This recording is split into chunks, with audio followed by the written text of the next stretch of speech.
चलिए भाई, स्वागत है आप सभी का एक बार फिर से आपके अपने परिवार तैयारी करो में। और आज हम जानते हैं होली के शुभ अवसर पर कि होली क्यों मनाई जाती है। अच्छा, ये तो आप सबको पता है कि होली क्यों मनाई जाती है, ये तो बेसिक चीज़ है। लेकिन आज हम जानेंगे कि होली के एक दिन बाद जो आप खेलते हो रंगों से, कीचड़ से, गुलाल से, मिट्टी से, पत्थर से, जैसे भी खेलते हो, दारू से, जैसे भी खेलते हो, वो धुलंडी क्यों मनाई जाती है, आज हम ये जानेंगे। धुलंडी के पीछे क्या वजह है, आज हम ये जानेंगे। चलिए भाई, आपके सामने एक राजस्थान के लोक देवता इल्लो जी का नाम लिखा हुआ है। इल्लो जी राजस्थान के लोक देवता हैं, बेहद ही सुंदर राजा हैं इल्लो जी, राजकुमार हैं। तो इनसे होलिका को प्रेम हो जाता है। चलिए पूरी कहानी शुरू से देखते हैं, आखिर होता क्या है और क्यों, किस प्रकार से होलिका दहन हुआ और क्यों धुलंडी मनाई जाती है। देखिए भाई, इल्लो जी की बात कर लेते हैं। हिरण्यकश्यप है बेटा हिंडौन का राजा। राजस्थान में एक करौली जिला है, उसके अंतर्गत आता है हिंडौन, और हिंडौन का राजा है हिरण्यकश्यप। ठीक है। और जो इल्लो जी हैं वो जालौर के राजकुमार हैं। चलिए इल्लो जी की बात करते हैं बाद में, पहले हम हिरण्यकश्यप की बात कर लेते हैं। हिरण्यकश्यप भगवान शिव का भजन करता है और भगवान शिव से वरदान मांगने के लिए बहुत ही मन से भक्ति करता है, क्योंकि भगवान महादेव हैं, भोलेनाथ हैं, भोले हैं। तो वो उनकी भक्ति से खुश होकर उनके पास आते हैं और कहते हैं बोल बस तुझे क्या वरदान चाहिए। तो हिरण्यकश्यप वरदान मांगता है कि देखो भाई भगवान, कि हाँ बोलो, मैंने आपकी अपार भक्ति की है तो मुझे वरदान दें। कि बोल क्या वरदान चाहिए। कि मैं साल के 12 महीने में कभी भी ना मरूं। बोलता है ठीक है भाई, तथास्तु। फिर बोलता है हिरण्यकश्यप भाई देखो मैं रिस्क नहीं ले सकता, आप बड़े चालबाज हो, जालसाही हो, मुझसे ये भी बताओ कि ना मैं दिन में मरूं ना रात में। बोलते तथास्तु। फिर बोलता है हिरण्यकश्यप मैं और रिस्क नहीं लूँगा, मुझे ये वरदान भी चाहिए कि ना मैं घर के अंदर मरूं ना बाहर मरूं। क्या बोलता तथास्तु। फिर बोलता है कि भाई आपसे और रिस्क नहीं लेना। फिर पूछता है कि देखो ना मैं नर से मरूं ना मैं जानवर से मरूं, ना मैं इंसान से मरूं ना मैं जानवर से। भगवान कहते हैं तथास्तु। तो हिरण्यकश्यप को वरदान मिला है कि ना तो वो साल के 12 महीने में मरेगा, ना वो दिन में मरेगा ना रात में मरेगा। ठीक है।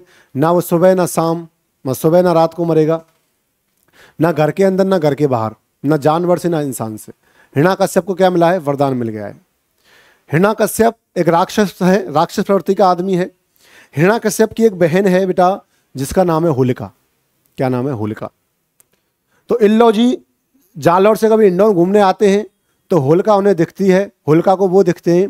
तो होलिका को उनसे प्यार हो जाता है और होलिका कहती है will you marry me, I love you, I like you, सब कुछ बोल देती है, 3 मैजिकल वर्ड्स बोल देती है। तो उधर से इल्लो जी कहते हैं I don't like you, I don't interested in this things, कि मुझे इन सब चीज़ों में क्या है, इंटरेस्ट नहीं है, मुझे अपना फ्यूचर देखना है, भविष्य संभालना है, मुझे अभी एसएससी का क्या निकालना है, पेपर निकालना है। तो मुझे एसएससी का पेपर निकालना है, मुझे अधिकारी बनना है, मेरा इन चीज़ों में कोई भी वो भविष्य नहीं है। इल्लो जी ये तो बहाना मार रहे थे पेपर का, बट मुख्य वजह क्या थी कि जो होलिका है वो राक्षस कुल की है, यानी काली कलूटी है। और इल्लो जी जो है वो स्मार्ट हैं, राजकुमार हैं मेरी तरह। ठीक है, स्मार्ट पर्सन है जैसे मैं हूँ। और जो होलिका है वो कौन है, वो काली कलूटी है। तो होलिका को उनसे एक तरफा प्यार हो जाता है। अब एक तरफा प्यार में आपको पता है क्या होता है, या तो इस पार या उस पार। होलिका, अच्छा मैं आपको बता दूं कि जालौर में आपने एक और प्रेम कहानी सुनी होगी, उसके बारे में कभी विचित्र रूप से बात करेंगे। एक विचित्र कहानी है, किसकी, वीरमदेव और फिरोजा की कहानी। फिरोजा कौन है, अलाउद्दीन खिलजी की बेटी है, जो कि जालौर के एक राजकुमार वीरमदेव के ऊपर फिदा हो जाती है एक तरफा प्यार में। चूंकि वीरमदेव उसे नहीं चाहता है तो वो आत्महत्या कर लेती है। इसके बारे में पढ़ेंगे। ये बात मुझे ऐसे याद आ गई कि जैसे आपको पता है, आप अच्छी तरीके से जानते हो लड़कियों की सुंदरता के लिए कौन सा शहर फेमस है, कि वहाँ की लड़कियाँ सुंदर पाई जाती हैं, है ना भाई, लाहौर, पाकिस्तान में।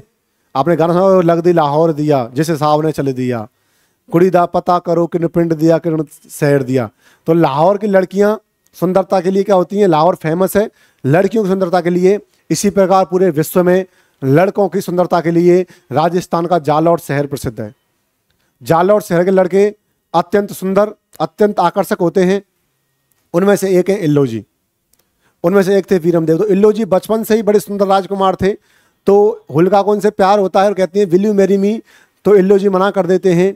तो होलिका को ये एक तरफा प्यार कहीं ना कहीं इस सोचने मजबूर कर देता है किस प्रकार इल्लो जी मेरा हो। कहते हैं कि साम दाम दंड भेद सब कुछ, सब सूत्र मेरे नाम के, तो साम दाम दंड भेद सब अपना लेती है वो कहती है मुझे कैसे होगा। तो उसे पता चलता है कहीं से कि इल्लो जी को एसएससी पास नहीं करना है, उन्होंने तो सिर्फ तुम काली कलूटी हो और उनके साथ तुम अच्छी नहीं लगोगी, वो स्मार्ट पर्सन है इसलिए मना कर दिया है। एसएससी तो एक बहाना है, एसएससी पास कैसे करेंगे, अभी उन्होंने रीजनिंग तो दिलीप सर से पढ़ी ही नहीं है, और जब तक वो रीजनिंग दिलीप सर से नहीं पढ़ लेंगे तो एसएससी पास कैसे हो जाएगी। तो उन बताया जाता है किसके लिए, ये होलिका के लिए, कि तुम्हारे सुंदर ना होने की वजह से इल्लो जी ने तुम्हें ठुकरा दिया है। तो होलिका एक तरफा प्यार में पागल महादेव जी की भजन करती है, भोलेनाथ का भजन करती है। भोले भगवान चूंकि भोले हैं, उनकी भक्ति से प्रसन्न हो जाते हैं और प्रकट होते हैं और कहते हैं बालका बता तुझे क्या चाहिए। तो वहां पर होलिका कहती है कि मुझे वरदान चाहिए सुंदर होने का, मुझे सुंदर होना है, अत्यंत सुंदर होना है। महादेव कहते हैं अरे पगली क्या करेगी सुंदर होके, वरदान मांगना है कुछ और मांग। कि नहीं मुझे सुंदर होना है, मेरा एक तरफा प्यार है, मुझे उसे दो तरफा करना है।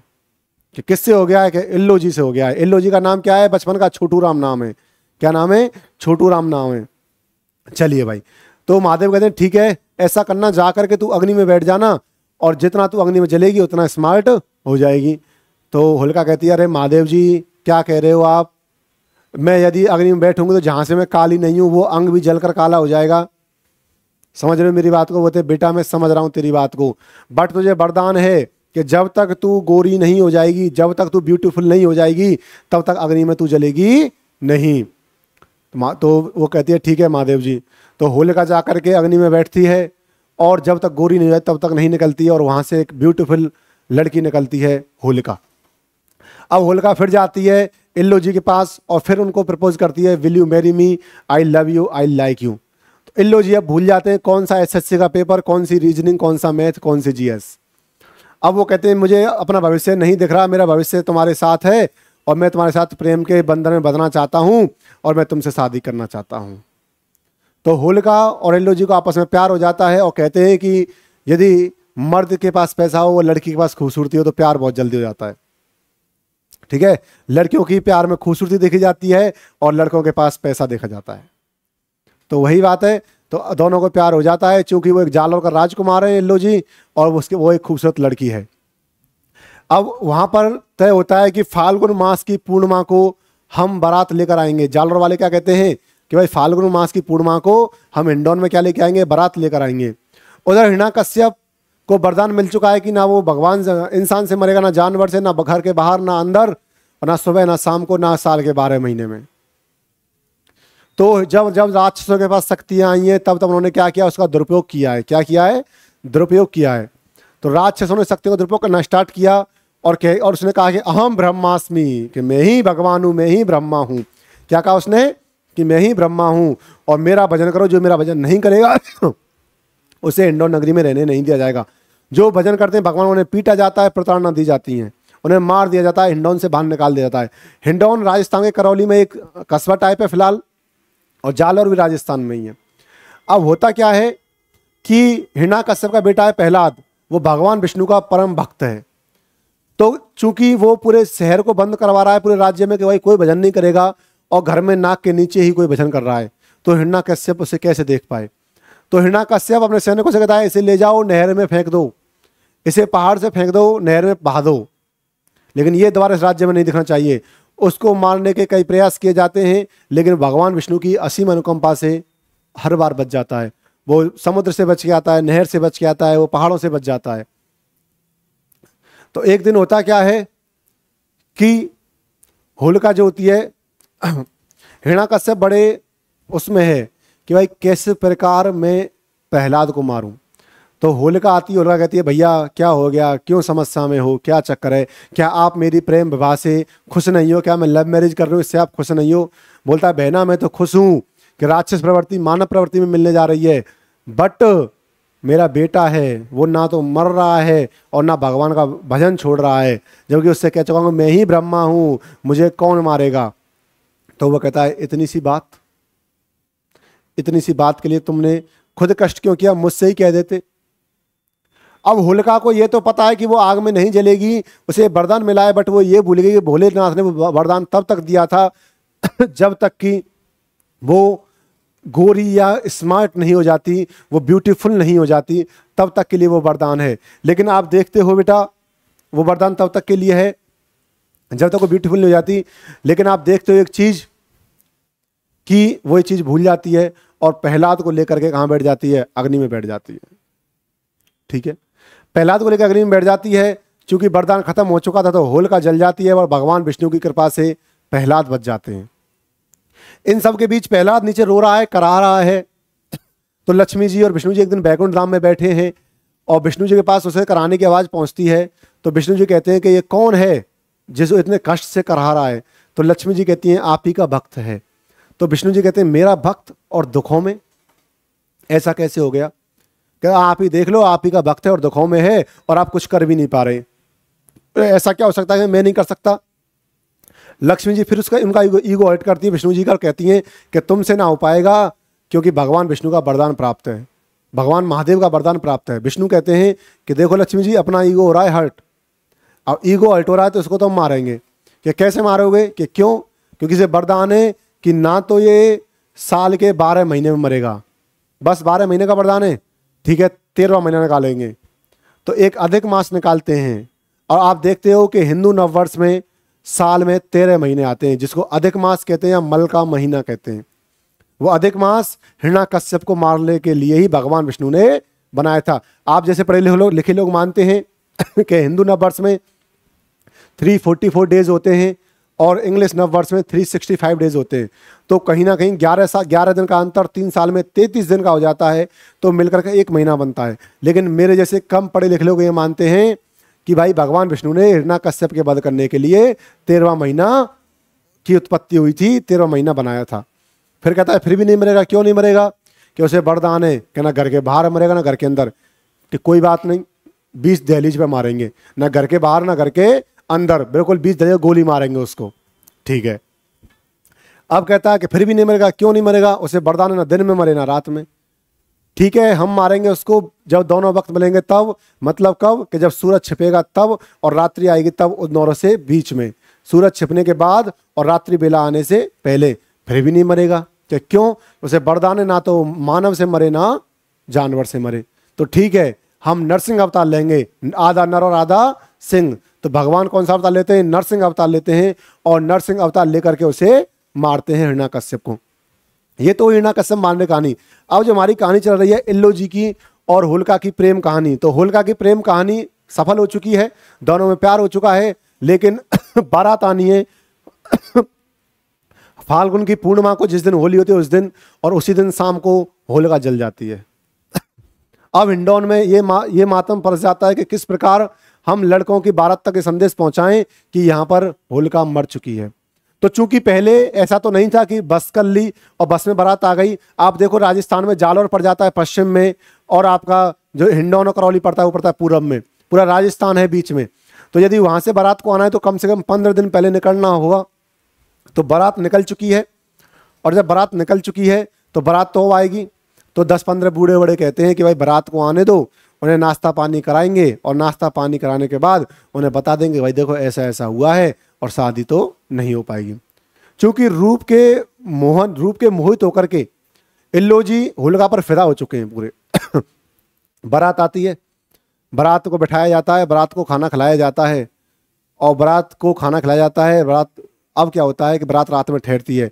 तो रात को तो नहीं बताते हैं, लेकिन सुबह बताते हैं कि भाई देखो अब जो होलिका है वो जल चुकी है। तो इल्लू जी कहते हैं nice joke, nice nice, once more. अच्छा मजाक है भाई, आज तो शादी होने वाली है, आज होलिका कैसे जल जाएगी? कि ऐसे ऐसे हुआ है, प्रहलाद को लेके बैठी थी और वो भूल गई थी कि भगवान जो शिव का जो वरदान है वो केवल एक बार के लिए वैलिड था, उसकी वैलिडिटी समाप्त हो चुकी है। यदि उसकी वैलिडिटी बढ़ानी थी तो भगवान शिव की एक और बार तपस्या करनी चाहिए थी। तो चूंकि उसकी वैलिडिटी समाप्त हो चुकी है तो वो जल जाएगी, ये वो भूल चुकी है और वो जल जाती है। और जलने के बाद वो क्या करती है? पहला तो भगवान विष्णु की कृपा से बच जाता है, लेकिन होलिका मर जाती है। चूंकि इल्लो जी होलिका के जो रूप है उसके कायल हो चुके हैं और उनसे प्यार कर बैठे हैं। अब होता क्या है कि वो कहते हैं मुझे उस जगह पर ले चलो जहां पर होलिका की जो राख है वो रखी हुई है। तो वहां पर इल्लू जी को लिया जाता है। तो इल्लू जी गम में उस राख को अपने ऊपर उड़ाते हैं। तो राख को उड़ाते हैं, राख को राजस्थानी भाषा में कहते हैं धूल। क्या बोलते हैं? धूल। तो त्योहार बनता है धुलंडी। तो राख को धूल कहा जाता है तो क्या बनता है? धुलंडी बनता है। तो होलिका क्यों होली त्यौहार बनता है? होलिका के जलने की वजह से। और धुलंडी बनता है होलिका के जो पति होने वाले थे इल्लो जी, वो होलिका की भस्म से वहाँ होली खेलते हैं, अपने ऊपर होलिका की भस्म को उड़ाते हैं और राख को राजस्थानी में धूल कहते हैं, धुलंडी बनाते हैं। इल्लो जी राजस्थान के लोक देवता हैं और इन्हें कहा जाता है कि छेड़छाड़ वाले देवता हैं। अच्छा, इनको हम जब पढ़ेंगे डिटेल में पढ़ेंगे कि ऐसा क्यों कहते हैं। अच्छा, ये तो यहीं जान लेते हैं। क्या ऐसा है कि लोग छेड़छाड़ करते हैं? बेटा यदि ऐसा होता तो लोक देवता क्यों होते? यदि ये छेड़छाड़ करते तो लोक देवता क्यों होते? क्या ऐसा ये छेड़छाड़ करने से रोकते हैं? कि नहीं, ऐसा भी नहीं है। तो है क्या कि छेड़छाड़ करवाते हैं? अरे सर क्या कह रहे हो, ये लोक देवता है हमारे। अरे मैंने कहा पूरी बात तो सुन ले मेरे भाई। मतलब क्या है कि दुल्हनी वाले दिन आप किसी भी औरत को रंग गुलाल लगा सकते हो, वो बुरा नहीं मानती है। किसी भी लड़के को आप रंग गुलाल लगा सकते हो, बुरा नहीं मानता है। तो ये क्या हुआ, आपने गुलाल लगाया, उसे टच किया, छेड़छाड़ तो हो गई। तो छेड़छाड़ किसने करवाई? दुल्हनी मली तो किसने? इल्लो जी ने करवाई। तो इल्लो जी को इसलिए किसका? छेड़छाड़ का लोक देवता कहते हैं। इल्लो जी को बांझपन का लोक देवता भी कहते हैं कि बांझपन के निवारक हैं। कैसे? आपको पता है बांझ रोग क्या होता है? बांझ रोग वो होता है कि जब किसी भी महिला को बच्चे नहीं हो रहे हो तो कहा जाता है कि इल्लो जी के मंदिर में यदि वो 7 परिक्रमा दे ले और इल्ला इल्ली नृत्य कर ले तो उसे पुत्र या पुत्री की प्राप्ति हो जाती है। इल्ला इल्ली नृत्य कुछ नहीं है, परिक्रमा देते हुए इल्ला इल्ली बोलना पड़ता है, वही क्या है? इल्ला इल्ली नृत्य है और इल्लो जी की स्मृति में किया जाता है तो बांझपन दूर हो जाता है। वैसे राजस्थान में बांझपन के सबसे लोकप्रिय देवता कौन है? डिग्गी जी हैं, कल्याण, डिग्गी कल्याण। आपने गाना सुना होगा कि बाजे मारा डिग्गीपुरी का राजा। तो डिग्गी जी हैं पहले लोक देवता, बांझपन के पर वो देवता हैं। इल्लो जी लोक देवता हैं। डिग्गी कल्याण कौन है? देवता हैं। इल्लो जी कौन है? लोक देवता हैं। अच्छा, एक और कहानी ये है बेटा कि ये भी आपने सुना होगा कि शादी के बाद लड़की पहली होली जो है वो कभी भी अपने ससुराल में नहीं मनाती है, वो मायके जाकर ही अपनी होली मनाती है। ऐसा क्यों? इसके पीछे 2 बातें कही जाती हैं। पहली बात यह कही जाती है कि जो होलिका की जो अग्नि है उसको यदि लड़की ससुराल में देखती है पहली वाली को तो उसका सुखद अनुभव नहीं रहता है पूरे जन्म में ससुराल में, कभी भी साथ में, और उस बहू में कभी भी पूरे साल नहीं पूरे जन्म नहीं बनती है, पूरी जिंदगी नहीं बनती है। यदि दोनों साथ में अग्नि को देख लेती हैं और पहली होलिका की अग्नि को ससुराल में यदि बहू देखती है तो कभी भी सास से उसका मेल मिलाप नहीं बनता है। दूसरा, ऐसा भी कभी कभी कुछ कहानियों में कहा जाता है कि यदि ऐसा हो कि ससुराल में ही होलिका की अग्नि देखी जाए तो हमेशा इस बात का याद रखें कि वहां पर लड़कियों के प्राप्त होने की ज़्यादा आशा रहती है कि लड़कियां ही वहां पर प्राप्त हों। ये 2 कहानी है, इसमें सबसे ज़्यादा सत्य कहानी ये है कि यदि होलिका की अग्नि को लड़की ससुराल में देखती है तो हमेशा ऐसा रहता है कि उसके घर में गृह कलेश बना रहता है और सास से ज़्यादातर कलेश बना रहता है। तो ये कहानी है इल्लो जी की प्रेम कहानी जिसके पीछे दुल्हनी मनाई जाती है। आज हम लोगों ने सुनी और हमने जाना कि क्यों दुल्हनी मनाई जाती है इल्लो जी के ऊपर, और हमने ये भी जाना कि लड़कियां तो लाहौर की प्रसिद्ध हैं और लड़के खूबसूरती के लिए कहाँ के माने जाते हैं? राजस्थान जालौर के माने जाते हैं।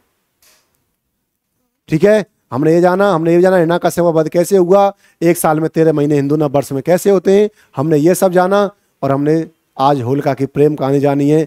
आपकी भी कोई प्रेम कहानी हो तो मुझे कमेंट बॉक्स में ज़रूर बताएं, आपकी प्रेम कहानी भी यहाँ बताई जाएगी। आपने प्रेम कहानी कहाँ कहाँ हुई है, कहाँ कहाँ से आपका कटा है और कहाँ कहाँ आपका जुड़ा है। Thank you very much class, आपसे फिर मिलेंगे एक नए विषय के साथ। Thank you very much.